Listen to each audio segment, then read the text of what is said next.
Right, I'm back again. I've got the 119 on the bench and I'm ready to start putting it back together again. The first thing to do is to get the rear bearing in. As I mentioned in the previous video, the easiest way to get your hands in to do this is to take the field coils out, but it's not the easiest way to do the job because normally if you take the field coils out, it's a fiddle getting the field coil wires back onto the carbon brush holders. So I never take the field coils out unless I have to, and in this case I don't. If you just offer the bearing up, you'll have a job to see this probably because my hands will be in the way.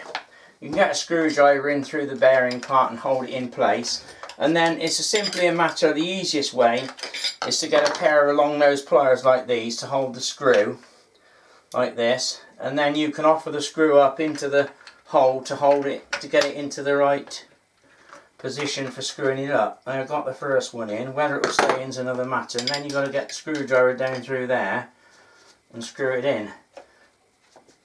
That's the first one. I'm not doing it up too tight, just do it up a little bit.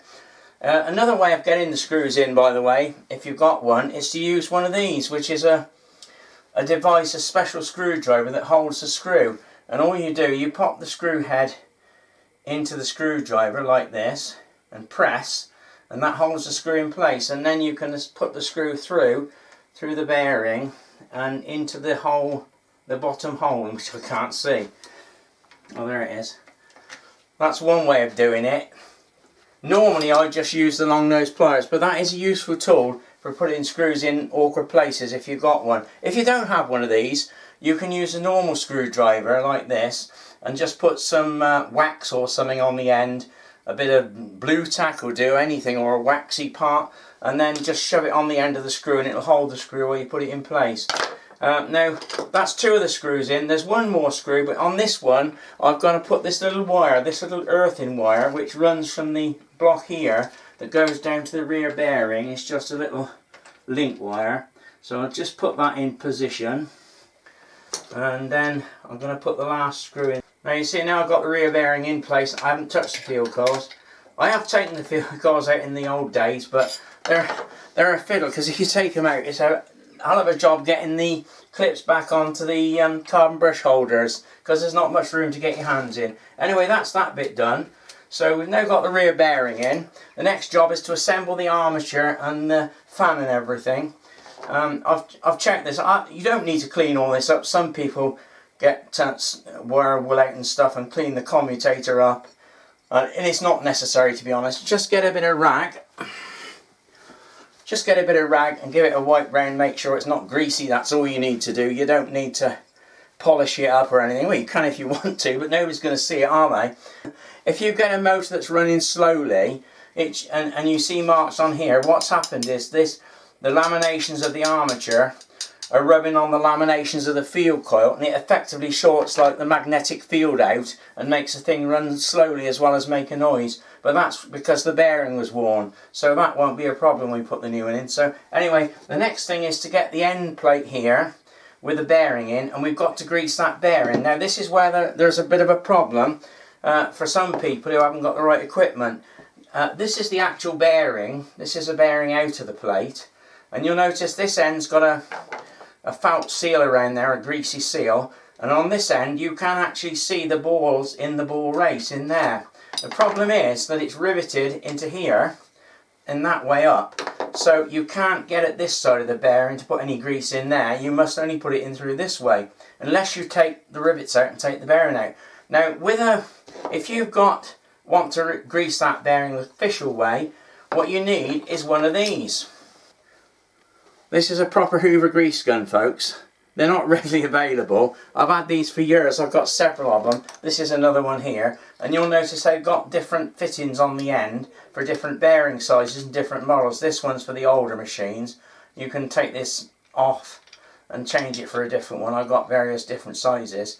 In the case of the 119, this is the actual correct fitting for it. And what you do, you put the grease gun, there's tiny holes around there where the grease is forced through, and you put the grease gun like that on the bearing plate, and then give some pressure on the top, and then you'll see the grease coming out the other side. Once you see the grease the other side, and you can see it's brown and dirty, what that means is it's forced the old grease out and put some fresh grease in, so that's the job done. Without that, it's not easy to do that bearing. I have heard some people pour oil in there. Don't do that, it'll make it worse than ever. It'll make it like the bearings in roller skates where they're dry and noisy. They'll run freely, but it'll sound awful. Don't put oil in it. Grease is what you need, and if you can't put grease, you've got a bit of a problem. As I say, the worst case scenario, you could drill those rivets out and then grease it from the other side if you're desperate. And by the way, while I'm on the subject, have a look at this. I was sorting about in my shed. Amazingly, I found all these armatures for 119s, and the funny thing is practically every single one of them is okay. If you watched any of my other videos with the Hoover 160, practically every one I found was faulty. It was arcing and actually burnt out. I've got 1, 2, 3, 4 119 armatures here in addition to that, and every single one of them looks okay. So I've got plenty of spares if I have a problem with this one. I just thought I'd show you those. Anyway, getting back to this, we've done the greasing. We put the armature through the plate, and I'll just wipe that bit of grease off the end there. We don't want that on there, do we? Next thing to put on is obviously that little spacer. That goes on first. Then there are several shim washers. In the case of this one, somebody's put these on. These aren't the correct washers. These are some little Paxilin washers. They'll do the job, but normally it's little metal shim washers that go on there. But as long as I'm going to keep it like it was. Then you've got the insulating Paxilin washer, that goes on next. And then finally the fan. If you've wondered what these little indentations or drillings on here for, that's balancing. When they make them in the factory, they put these drillings on to balance the thing so it runs smoothly. Pop that on there, like so. And then your fan pulley. Screw the fan pulley on. Left hand thread, obviously.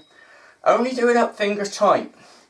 A lot of people, I've seen people get pairs of grip wrenches and really tighten this up. You do not need to. Leave it fairly, just finger tight, because the reason for that is that once the thing starts going, you turn it on with the belt on, it will tend to balance the fan itself. It will find the correct position. So as I say, don't tighten it up, just tighten it up finger tight. That's all you need. Then you've got to pop the armature in through the through the field stack. Before you do that, I'm going to pop a little bit of grease on here. Normally the bearings are grease impregnated. It says on this one here, look, this is an old Hoover there, and it's got grease impregnated written on it. And the idea is, it's when they make them originally, it's impregnated. The sintered bearing is impregnated with grease. The idea is, in principle, that as it gradually wears down, it releases more grease and keeps it lubricated. But when you're talking about a bearing that's 70 years old, there's not going to be much grease left in it, is there? And the new one I put in is probably not made to the same quality because it's not a genuine Hoover, it's a pattern one. So what I'm going to do, as it's normal practice, is to put a little bit of grease on the journal before I put it into the rear bearing. I'll just get a bit out of the grease gun. You don't need much, don't put tons of it, just a small amount. Okay, so I've got the armature and I've smeared a little bit of grease on there, not too much. And all you need to do is offer this up, put it in place, that's gone in nicely, and then put your 4 screws in. Don't over tighten them, because otherwise you'll strip the threads in the Bakelite. Right, okay, so done that. Now we've got to remember, we've got to put a gasket around there. If you remember from the second video, this was the gasket I took out, and it's all crumbled up, look, it's all gone rough and horrible. But fortunately, because I found another one in the shed, so I'll pop this one in. I'll pop it in now, ready, because you do tend to forget. Don't put it together without a gasket because it'll blow dust everywhere. So if you haven't got the gasket there, put something else in or fashion something to fit. And always put the joint at the bottom, not the top, for obvious reasons. If it does blow a little bit of dust through the gap, you don't want it to go back up in the operator's face. You want it to go back down onto the floor. So, okay, these are the brushes that I took out of the machine. And what I'm going to do, they're not too badly worn. I'm going to put them back in anyway. Because they're worn down to the shape of the armature, so they'll be fine. I just wanted to show you just a couple of things, incidental things. These are the correct brushes. These are the new pair of brushes for a 119/12/24. And notice the springs are actually shorter. Somebody's put these brushes in and they're not actually the original springs. Those are springs from probably a 1334, a later junior, because they're longer than these. And the 12/24 119 always has shorter springs. It doesn't make any difference really. I don't know what I'm going on about. I just thought I'd point it out for correctness. I'm not going to put the new ones in because the point is about the new ones, the edges will be square and it'll take a while to bed in. Whereas the older original ones, they'll mould to the, they're already moulded to the shape of the armature. They're curved, so they'll give better commutation. So I'll put those anyway. So next thing is put the brushes in, and remember when I started, I wrote on the top left and right, so I would know which is which. I can't read my writing now. And that bit's done then. The furniture guard is all floppy and worn, and it needs replacing because you see it's gone right through here. Surprisingly enough, in my shed, you know me, I've got this, which is a massive roll of brown furniture guard. It's a huge roll I had from the days of the shop. Brand new, unused brown furniture guard. However, I'm not sure I like it because it's a sort of a lighter brown, and I'm not sure whether it'll look as nice on there as the dark brown. I've been thinking about this, and I'm wondering whether it'll spoil it putting that colour on it, because I don't think it looks as nice. What I'm going to do, I think, I've got several of these 119s, and I've got this one here I found in the shed. I'm going to take that furniture guard off that one and put it on this one, because I think it's better to keep the original furniture guard, because it looks a nicer shade of brown to me. That might sound a bit silly, but I'm trying to keep it authentic, you see. We'll just offer this up here. Just put the two together like that and get the screws. Make sure the handle don't clank on the face like it nearly did then. We don't want any accidents, do we? That's what I like about these machines. They're made to be taken apart and serviced and repaired, which is something you can't say about anything they make today. What we're going to do next, I'll do the agitator. And these new brushes can go in this agitator with this cleaner. Take the end caps off. Unlike the juniors, the later models, these can go in either way. There's not a left hand and a right hand because it's squared section on both. So just pop the bearing out like that, look. And the same on that side. And note, behind each bearing you've got a thrust washer, which is a little shaped washer, the dish washer. Anyway, make sure you put those in, because if you don't, the end caps will rub. You got your bar there, look. See, this is quality stuff. I mean, you look at a modern vacuum cleaner, it comes just a brush roll. There'll be no bearings in it. It's all plastic, and you're lucky if it's got any bearing surface at all in it. Before you put that in, it's always a good idea, as Hoover policy, to clean this. The beater bars, you can see they're a bit black. That's just grease and muck on there. So if you just get a little bit of a wire brush like this and go over it, you should normally do this when you're servicing the machine. Just get the greasy black bits off of the beater bars.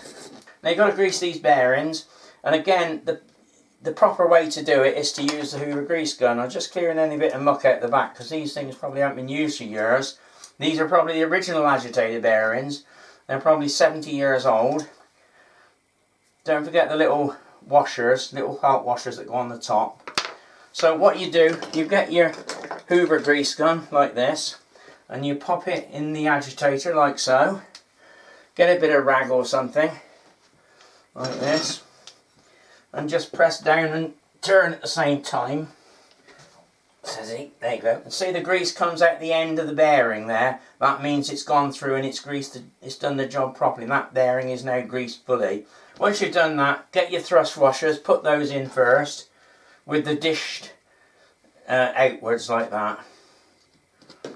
Difficult to explain how to put a dishwasher in, really. Pop the bearing in each end, and make sure you put the felt seals on as well.